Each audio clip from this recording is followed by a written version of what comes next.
I always wanted this farm to be productive in some way. There's the milkweed over there and the monarchs are over there, and the bees are out, and there's so many things going on that you don't even think about.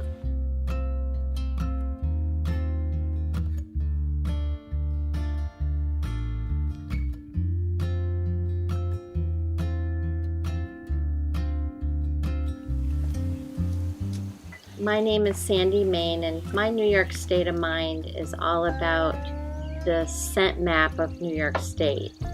From the salty seaside to the streets of New York City with all the wonderful smells of the restaurants.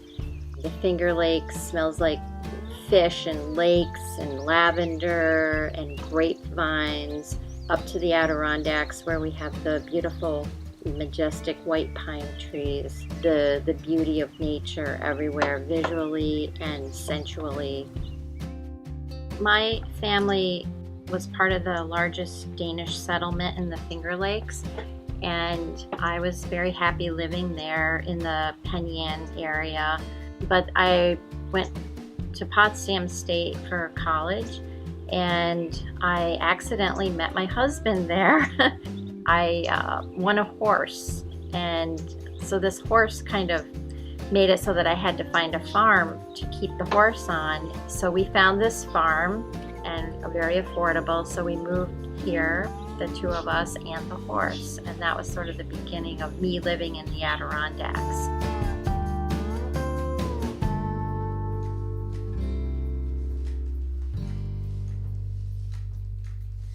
When I was in my early 20s, I took a great interest in medicinal and fragrance herbs.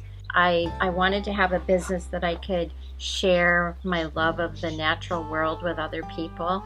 And I had a friend who had an herb business. She was selling culinary herbs and fragrance herbs. And I thought, what could I do that would be different? I had this flash one morning about my grandmother and her soap making. Like, she did it with me once, and I never forgot it. I was like, I could make herbal soap, and I could use all the beautiful scents from the Adirondacks. So then I started studying it, going to libraries, trying to figure out how to make soap. I just had a feeling when I plopped out my first batch of cedar. I used northern white cedar oil. I remember it plopping out onto the counter with this resounding thud, and I just knew that my whole life was going to revolve around that. This friend came over, and she was going to teach me how to blend oils. So she just showed me the very basics, and I made my first oil, and she was like, wow, this is wonderful. So I thought, well, it's either beginner's luck or I have a nose. I founded it in '79, and then we moved here in '82. And I ran it out of this house for 5 years. And then it got very crazy. The whole house was like a factory.